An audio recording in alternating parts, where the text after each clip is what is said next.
चलिए इस वीडियो में हम कवर करेंगे कि टॉर्ट और कॉन्ट्रैक्ट बीच में क्या डिफरेंस है, टॉर्ट और ब्रीच ऑफ ट्रस्ट के बीच में क्या डिफरेंस है, टॉर्ट और क्राइम के बीच में क्या डिफरेंस है। ठीक है, चलिए तो हम स्टार्ट करते हैं। Difference between tort and contract. देखिए, जो कॉन्ट्रैक्ट होता है ना, उसमें पार्टीज ड्यूटी क्रिएट करती है। कैसे? मान लीजिए मैंने और आपने कॉन्ट्रैक्ट किया। मैंने आपसे पूछा क्या तुम मेरी गाड़ी 10 लाख रुपए में ख़रीदोगे। आपने बोला कि हाँ, मैं आपकी गाड़ी 10 लाख रुपए में ख़रीदूँगा। अब जैसे ही आपने हाँ बोला, यहाँ पर दो ड्यूटी क्रिएट हो जाएगी। अब मेरी ड्यूटी है आपको मेरी गाड़ी देने की, और आपकी ड्यूटी है मुझे 10 लाख रुपए देने की। तो यहाँ पर जो भी ड्यूटी है ना, हम दोनों मिलकर डिसाइड कर रहे हैं कि किसकी क्या ड्यूटी रहेगी, है ना। तो कॉन्ट्रैक्ट में ड्यूटी पार्टी डिसाइड करती है, पार्टी बनाती है कि किसकी क्या ड्यूटी रहेगी। मैं यहाँ पर लिख देता हूँ, कार फॉर 10 लाख रुपीज़, है ना। ये मेरी ड्यूटी है आपको देना, और ये आपकी ड्यूटी है मुझे देना। चलिए, टॉर्ट में क्या होता है कि ड्यूटी लॉ के द्वारा इम्पोज्ड की जाती है। कैसे की जाती है? मैंने आपको पिछली वीडियो में बताया था कि एक सोसाइटी में जितने भी लोग रह रहे हैं उनके पास राइट्स होते हैं। ठीक है, जैसे right to property, right to reputation, right to life. Similarly हर इंसान के पास, जिसके पास भी राइट है, उसकी ड्यूटी भी होती है कि वो दूसरे की राइट की रिस्पेक्ट करे। तो ये ड्यूटी, जैसे राइट लॉ ने दे रखे हैं, जैसे for example right to property लिखा हुआ है इंडियन कॉन्स्टिट्यूशन के आर्टिकल 300A में, कि हर इंसान के पास, हर इंडियन सिटीजन के पास राइट टू प्रॉपर्टी है। तो उसमें ड्यूटी भी इम्प्लाइड है।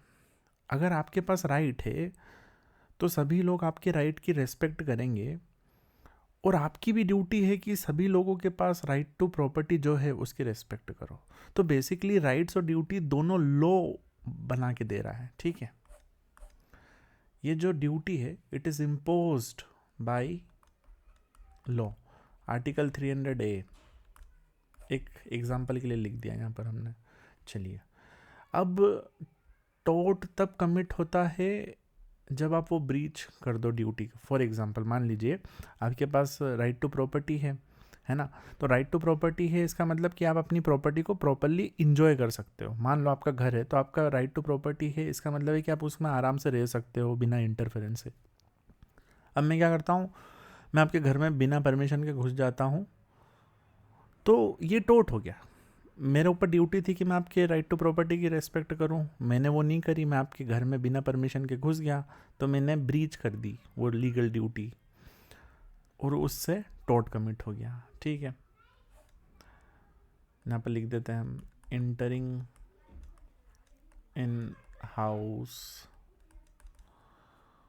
Without permission.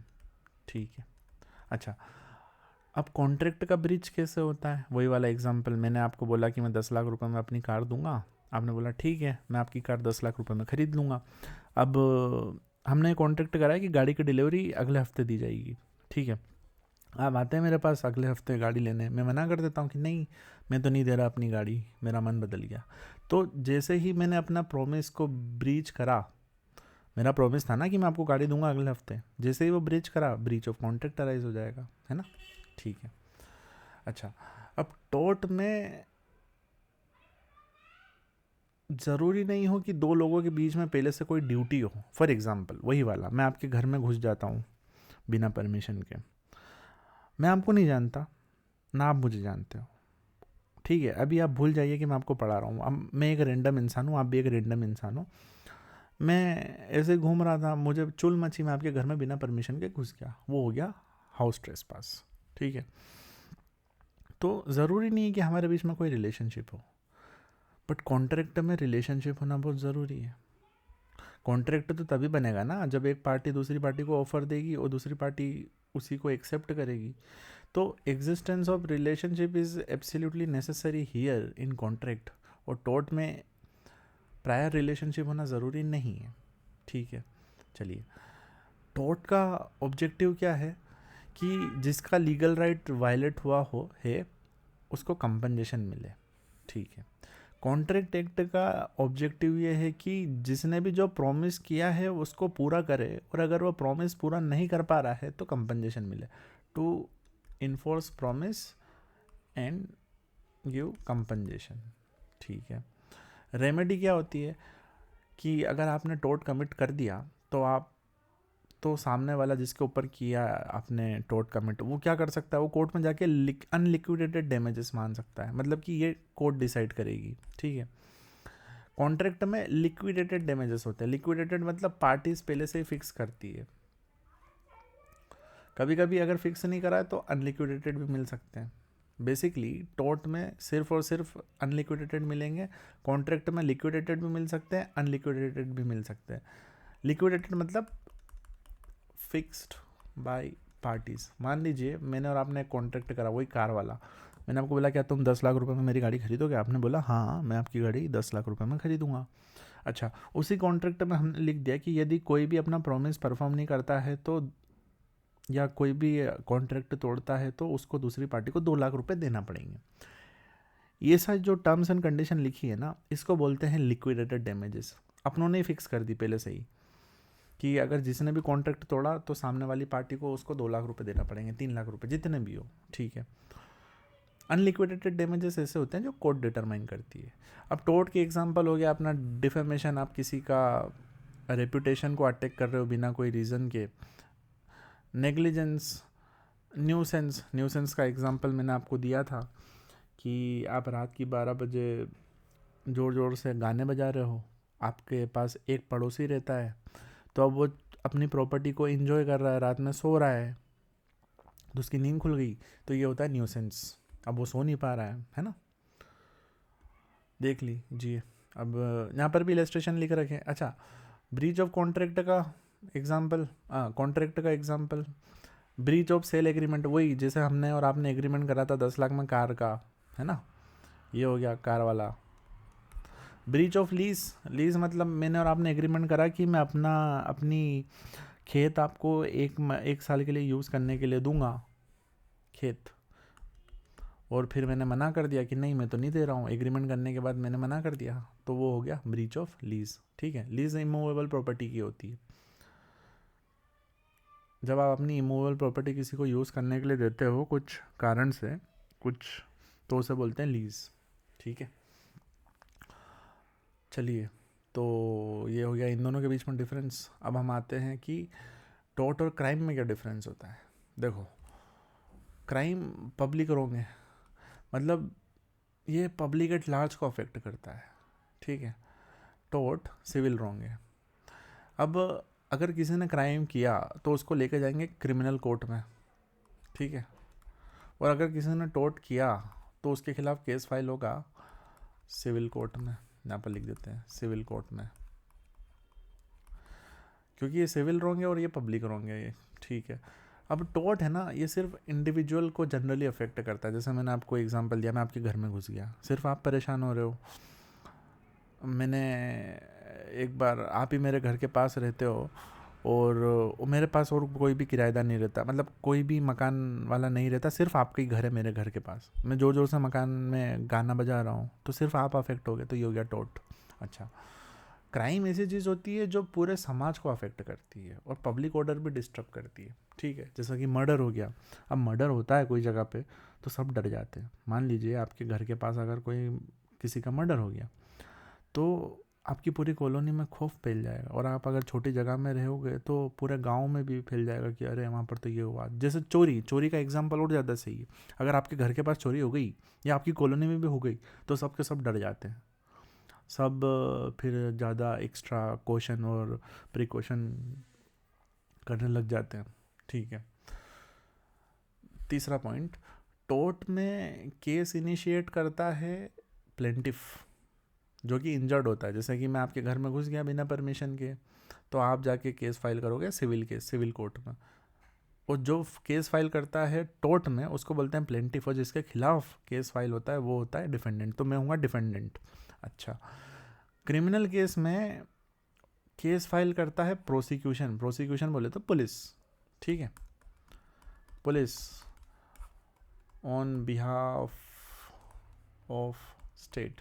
तो अगर मैंने किसी को जाकर किसी के घर में मैंने अगर चोरी कर ली तो मेरे ऊपर केस कौन करेगा? हाँ, फायर भले ही वो जाके, मान लीजिए मैंने किसी आपके घर में जाके चोरी कर ली, आप क्या करोगे? आप जाओगे पुलिस थाने और कंप्लेन करोगे कि मेरे घर में चोरी हो गई। तो आप एक कंप्लेनेंट हो, आपने तो सिर्फ एफआईआर डाली है, लेकिन पूरी इन्वेस्टिगेशन पुलिस करेगी, फिर चार्जशीट भी पुलिस फाइल करेगी, और केस भी सरकारी वकील ही लड़ेगा, जिसको हम बोलते हैं पब्लिक प्रोसिक्यूटर, ठीक है। तो पूरा जो केस होता है क्रिमिनल केस वो स्टेट चलाती है, और जो सिविल का टोर्ट का जो केस होता है वो इंजर्ड पर्सन चलाता है, मतलब इंजर्ड पर्सन और उसका वकील चलाते हैं। जबकि प्रोसिक्यूशन क्राइम में पूरा का पूरा स्टेट चलाती है, police plus public prosecutor, PP लिख रहा हूँ यहाँ पर, है ना, ऑन बिहाफ ऑफ स्टेट। अच्छा, टोर्ट का पर्पस क्या है? कि जो भी विक्टिम है उसको कंपनसेशन मिल जाए, ठीक है। क्राइम का पर्पस क्या है, मतलब क्रिमिनल लॉ का क्या पर्पस है? क्रिमिनल लॉ का पर्पस है कि जिसने भी क्राइम करा है उसको थोड़ा पनिशमेंट मिल जाए और वो डरे, ताकि आगे से ऐसा ना हो, वापस से कोई क्राइम कमिट ना करे। टोर्ट में रेमेडी क्या मिलेगी? डेमेजेस, डेमेजेस मतलब कंपनसेशन, हमने पहले ही लिख रखा है, ये कवर किया था पिछली वीडियो में भी। इंजंक्शन, आप किसी को रोक रहे हो, इंजंक्शन जैसे मान लीजिए रोज़ आपके घर में आके रात में कोई रोज़ एक फटाका फेंक के चले जाता है रात की 1 बजे। अब आप कोर्ट में जाओगे, सिविल सूट फाइल करोगे टोर्ट का, और बोलोगे कि सर जज साहब, मेरे घर में रात में 1 बजे आके रोज़ एक आदमी है जो मेरा पड़ोसी है, बम फेंक के चला जाता है, तो आप उसको रोकिए। तो इंजंक्शन बेसिकली एक कोर्ट ऑर्डर होता है जिससे कोर्ट किसी को कुछ करने से या कुछ ना करने से रोकती है, ठीक है। जैसे कि जब घर टूटते हैं ना, म्यूनिसिपल पार्टी वाले घर तोड़ने आ जाते हैं जिसका अवैध निर्माण होता है, तो आप कोर्ट में जाके केस फाइल कर सकते हो। तो कोर्ट कभी उनको रोकती है तो कोर्ट इंजंक्शन ही ग्रांट करती है। इंजंक्शन मतलब कोर्ट का ऑर्डर। रेस्टिट्यूशन सिमिलर रेमेडी होती है कि अगर कुछ गुड्स एक्सचेंज हो गए तो वापस मिल जाए, ठीक है। क्राइम में क्या होता है कि रेमेडी क्या होती है भाई? जो क्रिमिनल है वो जेल में जा सकता है, वो उसके ऊपर फाइन लगाया जा सकता है, ठीक है। स्टैंडर्ड ऑफ प्रूफ, देखिए, यदि आपने सिविल सूट फाइल करा तो आपको 51% केस प्रूव करना पड़ता है। अरे यार वेट, नहीं, पहले हम बियॉन्ड रीजनेबल डाउट समझते हैं, फिर प्रिपोंडेरेंस पाएंगे। देखिए, क्रिमिनल लॉ का प्रिंसिपल है कि everyone is an accused is innocent until proven guilty. एक अक्यूज्ड जिसके ऊपर क्रिमिनल केस लगाया गया है या आरोप लगाया गया है, वो इनोसेंट ही माना जाएगा जब तक कि वो गिल्टी प्रूव्ड नहीं हो जाता। और उसको गिल्टी प्रूव करना है बियॉन्ड रीजनेबल डाउट। इसका मतलब होता है कि उसकी गिल्ट पे कुछ भी डाउट नहीं होना चाहिए, like almost 100% you have to prove that he is guilty, ठीक है। तो जो पुलिस होती है, जो पब्लिक प्रोसिक्यूटर होता है, उनकी ये ड्यूटी होती है कि उनको ये प्रूव करना है कि जिसने, जो अक्यूज्ड है, उसने क्राइम किया है, और उनको ये 100% प्रूव करना है। इसको बोलते हैं बियॉन्ड रीजनेबल डाउट, मतलब कि कोई भी डाउट नहीं रहना चाहिए उसकी गिल्ट के ऊपर। तो ये तो क्रिमिनल केस में होता है। बियॉन्ड रीजनेबल डाउट लिख देते हैं, has to be proved by state. State बोले तो police plus PP, public prosecutor, public prosecutor, ठीक है। अच्छा, प्रिपोंडरेंस और प्रोबेबिलिटी का मतलब होता है, सिविल केस में 2 पार्टी है, आपको दूसरी पार्टी से ज़्यादा प्रूव करना है, prove more than other party. तो अगर 51% प्रूव कर दिया अपना केस और सामने वाला सिर्फ 49% ही कर पाया, तो आप जीत जाओगे, और ये जो 49 वाला ये हार जाएगा। यहाँ पर इनको 100% प्रूव करना है, 100% प्रूव करना है प्रोसिक्यूशन को, ठीक है। ये होता है दोनों में डिफरेंस। अच्छा, रिजल्ट क्या होगा कि डिफेंडेंट लायबल हो जाएगा, इधर अक्यूज्ड या तो कन्विक्टेड होगा या एक्विटेड होगा, है ना। ठीक है, यहाँ पर वो भी लिख देते हैं अपन नाम, टोर्ट में कौन कौन होता है और पार्टीज़ का नाम क्या होता है वो भी लिख देते हैं। चलिए देखिए, टोर्ट में होता है एक तो प्लेंटिफ जो केस फाइल करता है वर्सेस डिफेंडेंट। क्राइम में होता है अक्यूज्ड जिसको हम बोलते हैं डिफेंस वर्सेस स्टेट प्रोसिक्यूटर, ठीक है। तो ये पार्टीज होती है। तो वापस से टोर्ट सिविल रॉन्ग है, क्राइम पब्लिक रॉन्ग है। ये एक इंडिविजुअल को अफेक्ट करता है, ये जनरली सोसाइटी को अफेक्ट करता है। इंजर्ड पर्सन इनिशिएट करता है, यहाँ पर स्टेट करती है, स्टेट बोले तो police plus public prosecutor. Purpose होता है कंपनसेशन, इधर पर्पस होता है क्रिमिनल को पनिश करना। रेमेडी क्या क्या है, डैमेजेस मिल सकते हैं, इंजंक्शन मिल सकता है, रेस्टिट्यूशन मिल सकता है। इधर मिलेगा आपको इम्प्रिजनमेंट, फाइन, कन्विक्शन, ठीक है। स्टैंडर्ड ऑफ प्रूफ यहाँ पर सिविल केस में, टोर्ट में आपको प्रिपोंडरेंस ऑफ प्रोबेबिलिटी प्रूव करना पड़ेगी, मतलब अपना 51% केस प्रूव कर दो तो आप जीत जाओगे। और यहाँ पर स्टेट को 100% प्रूव करना पड़ता है कि आपने ही क्राइम कमिट किया है। अगर आपने थोड़ा सा भी डाउट क्रिएट कर दिया ना, तो अगर आप एक्यूज्ड हो तो आप बच जाओगे, ठीक है। यहाँ लिख देते हैं यार, बियॉन्ड रीजनेबल डाउट का मतलब होता है there should be no doubt about guilt of accused, ठीक है। चलिए अब हम आते हैं tort versus breach of trust के डिफरेंस में। देखिए, टॉर्ट भी सिविल रॉन्ग है, ये भी सिविल रॉन्ग है। पहली बात तो ये सिमिलरिटीज़ हैं इनमें। ये सिविल रॉन्ग तब टोर्ट अराइज होगा जब आप लीगल ड्यूटी को ब्रीच करोगे जो कि लॉ के द्वारा इम्पोज्ड है। यहाँ पर जो ड्यूटी होती है ना वो लॉ इम्पोज करता है ना। वही वाला मैंने एग्जांपल दे रखा है कि आप हर इंसान की ड्यूटी है कि वो दूसरे की राइट टू प्रॉपर्टी को वैल्यू करे, और इसलिए किसी के भी घर में बिना परमिशन के नहीं घुसना है। तो ये ड्यूटी लॉ ने लगा रखी। ब्रीच ऑफ ट्रस्ट में क्या होता है, पहले हम ट्रस्ट समझते फिर समझ में आएगा ब्रीच ऑफ ट्रस्ट क्या होता है। देखिए, ए ने बी को दिए 20 लाख रुपीज़, क्यों? टू टेक केयर नहीं, थोड़ा अलग एग्जांपल लेते हैं।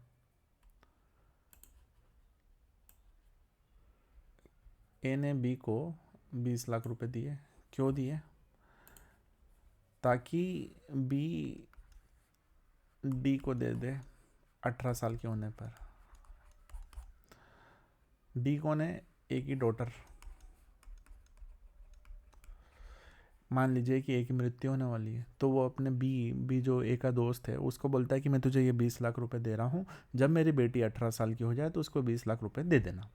तो जब ए ने बी को 20 लाख रुपए दिए तो हम बोलेंगे इसने बना दिया ट्रस्ट, ठीक है। ये जो रिलेशनशिप इस्टेब्लिश हुई है ये हो गया ट्रस्ट। तो बी हो गया ट्रस्टी, ए हो गया ट्रस्टर, जो ट्रस्ट बनाता है वो होता है ट्रस्टर, जिसके जो दूसरी पार्टी होती है जिस पर ट्रस्ट बनाया जाता है वो होता है ट्रस्टी, और जिसके लिए ट्रस्ट बनाया जाता है उसको बोलते हैं बेनिफिशियरी, ठीक है। ये स्पेलिंग यहाँ लिखी हुई होगी, इसमें दिख जाएगा। तो वापस से ए ने 20 लाख रुपए दिए बी को, और बी को बोला कि मेरी बेटी मतलब ए की बेटी जब 18 साल की हो जाए तो उसको 20 लाख रुपए दे देना। तो ये बन गया ट्रस्ट, ठीक है। तो यहाँ पर अब बी की ड्यूटी है कि इसकी बेटी जब 18 साल की हो जाए बी या 20 लाख रुपए डी को दे दे। तो ब्रीच ऑफ ये ट्रस्ट बन गया ना कि इसने जैसे ही बोला कि 20 लाख रुपए देना मेरी बेटी को। अच्छा, तो अब ट्रस्ट में जो ओब्लिगेशन है, जो ड्यूटी है, वो ब्रीच होगी। तो ये कौन सी ड्यूटी है? ये ड्यूटी जो भी है ये पार्टीज ने खुद बनाई है। Wrong arising from a breach of duty by trustee towards the beneficiary. देखो, जब जैसे इसने ट्रस्ट बनाया ना, तो अब बी की ड्यूटी है कि डी को, मतलब जो बेनिफिशियरी है उसको 20 लाख रुपए दे। अगर ये 20 लाख रुपए नहीं देता है जब ये 18 साल की हो जाती है, तो हम बोलेंगे कि इसने ट्रस्ट का ब्रीच कर दिया, ब्रीच ऑफ ट्रस्ट हो चुका है। और क्योंकि ये ड्यूटी इन पार्टीज के द्वारा ही इम्पोज्ड थी, इसलिए बोला जाएगा कि यहाँ पर ड्यूटी पार्टीज इम्पोज करती है, जबकि जो टोर्ट है उसमें लॉ इम्पोज करता है। ठीक है, टोर्ट में कोई भी स्पेशल रिलेशनशिप होना ज़रूरी नहीं है पार्टी के बीच में, दो अननोन लोग भी हो सकते हैं। जैसे मैंने वही एग्जांपल लिया था, मैं आपके घर में घुस गया बिना परमिशन के, हम एक दूसरे को जानते ही नहीं है, मैं रेंडमली घुस गया, मुझे मस्ती चढ़ी थी। Breach of trust, breach of trust में फिड्यूशरी रिलेशनशिप होना चाहिए। फिड्यूशरी रिलेशनशिप बोले तो relationship of trust and confidence. इसका मतलब देखिए, ये एक तरह की स्पेशल रिलेशनशिप होती है जहाँ पर जो ट्रस्टी होती है उसकी, ये एक स्पेशल टाइप की रिलेशनशिप होती है जहाँ पर एक पार्टी की ये ड्यूटी होती है कि वो दूसरी पार्टी से ऑनेस्टली रहे और उसका ध्यान रखे और उसके साथ कुछ भी गलत ना करे। ठीक है, फिड्यूशरी रिलेशनशिप का एग्जांपल हम और लेते हैं। मान लीजिए डॉक्टर और पेशेंट, तो डॉक्टर की ड्यूटी है कि वो पेशेंट का बहुत अच्छे से इलाज करे, उसके साथ कोई भी नेग्लिजेंट एक्ट ना करे। सिमिलरली एक वकील की ड्यूटी होती है कि वो अपने क्लाइंट के केस अच्छे से लड़े, कुछ भी नेग्लिजेंस ना करे, उसकी वजह से क्लाइंट केस नहीं आना चाहिए। तो ये ऐसी फिड्यूशरी रिलेशनशिप होती है। तो जो ये दोनों एग्जाम्पल है ना, जैसे जो वकील और पेशेंट, वकील और क्लाइंट के बीच में जो रिलेशनशिप होती है वो भी फिड्यूशरी रिलेशनशिप है, और जो डॉक्टर और पेशेंट के बीच में होती है वो भी फिड्यूशरी रिलेशनशिप है, यहाँ पर हम लिख देते हैं। तो सिमिलरली जब ट्रस्ट होता है तो ट्रस्टी और बेनिफिशियरी की भी फिड्यूशरी रिलेशनशिप ही है। ये जो ट्रस्टी है इसकी रिस्पॉन्सिबिलिटी कि इसका ध्यान रखे, अच्छे से एक्ट करे, डिसऑनेस्टली एक्ट ना करें। ठीक है, यहाँ लिख देते हैं हम, लॉयर, क्लाइंट, डॉक्टर, पेशेंट। चलिए अब हम आते हैं, ठीक है, वापस सोर्स ऑफ ड्यूटी, टॉर्ट में लॉ इम्पोज करता है और ब्रीच ऑफ ट्रस्ट में पार्टीज इम्पोज करती है। एग्जाम्पल वही न्यूसेंस, ट्रेसपास, डिफेमेशन, नेग्लिजेंस, हमने पहले कवर कराई है। अच्छा, ब्रीच ऑफ ट्रस्ट कैसे हो सकता है? ये हो सकता है या तो मिसयूज से। मिसयूज यहाँ पर कैसा होगा कि मान लीजिए इसने बोला था कि 20 लाख रुपए मेरी बेटी को दे देना जब वो 18 साल की बने, तो इसने क्या करा कि इसको खर्चा करने के लिए इसको कार दिला दी, पहले ही 18 साल होने के पहले ही दिला दी कार, है ना। तो ये हो गया मिसयूज। ठीक है, मिस अप्रोप्रिएशन, ये खुद खा गया 20 लाख रुपए, इसने इसको दिए ही नहीं। मिसयूज कब होगा कि जब उसने इस लड़की के लिए 20 लाख की गाड़ी खरीद दी, वो 18 साल की नहीं हुई, फिर भी मान लो ये लड़की अभी 10 साल की और उसने गाड़ी खरीद ली, तो ये मिसयूज हो जाएगा फंड। लड़की के लिए खरीदी उसने गाड़ी, बट ये ऐसा लिखा नहीं था। ट्रस्ट में क्या लिखा था, जो ट्रस्ट, देखिए जो ये ट्रस्ट बनता है ना, जब 20 लाख रुपए में उसने दिए, बोला कि अपनी मेरी बेटी का ध्यान रखना, तो एक डॉक्यूमेंट में बनता है। तो उस डॉक्यूमेंट में क्या लिखा था, मेरी बेटी जब 18 साल की हो उसको 20 लाख रुपए दे देना। इसने 10 साल की उम्र में दे दिए उसको और वो कार खरीद के दे दी, तो ये हो गया मिसयूज।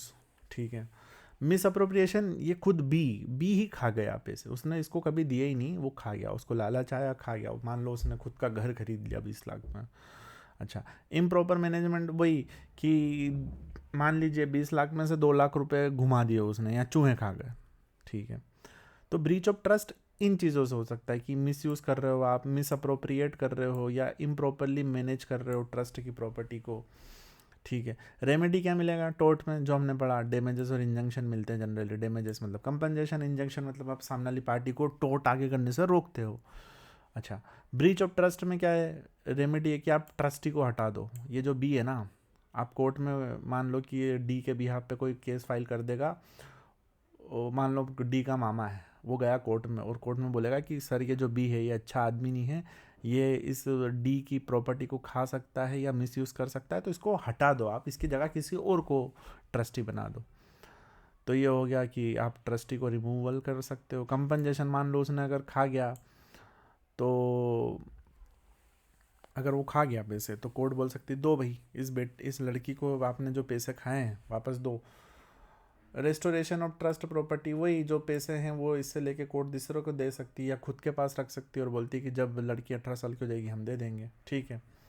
डिफरेंस आखिरी, टॉर्ट के ऊपर जो टॉर्ट लॉज होते हैं और कॉमन लॉ जो इंग्लैंड में लॉ चलता है उसके प्रिंसिपल अप्लाई होते हैं, जैसे वो डेमनम सम इंजुरिया, सेमनम जो भी है ना, वॉलेंटी नॉन फिट इंजुरिया, ये सब इंग्लिश लॉ के प्रिंसिपल्स हैं जो कि इंडिया में भी अप्लाई होते हैं।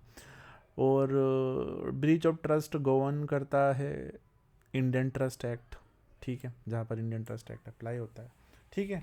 तो इसी के साथ हमने इनके डिफरेंसेस भी कवर कर लिए हैं। अब हम मिलते हैं अगली वीडियो में। अच्छा, जो पहली वाली वीडियो है ना जो हमने पढ़ी थी कि इसेंशियल्स ऑफ टॉट, मतलब टॉट एंड इट्स एलिमेंट, तो उसका कंक्लूजन यहाँ नीचे था, हमने उसको कवर किया ही नहीं था, देख लेना, कुछ भी नहीं है, जो हमने इंट्रोडक्शन में लिखा वही है कि टॉट एक सिविल रॉन्ग होता है जिसकी जो अराइज होता है ब्रीच ऑफ लीगल ड्यूटी जो कि लॉ के द्वारा फिक्स्ड है और इससे आपको अनलिक्विडेटेड डैमेजेस मिलते हैं। टॉर्ट लॉ का पर्पस है इंडिविजुअल राइट्स को प्रोटेक्ट करना, और यदि आपकी प्रॉपर्टी, रेपुटेशन, लिबर्टी से कोई रॉन्गफुल इंटरफेरेंस करता है तो उसको कंपनसेशन देना, ठीक है। चलिए, इसके साथ अब हम मिलते हैं अगली वीडियो में। सी यू, टाटा, बाय बाय।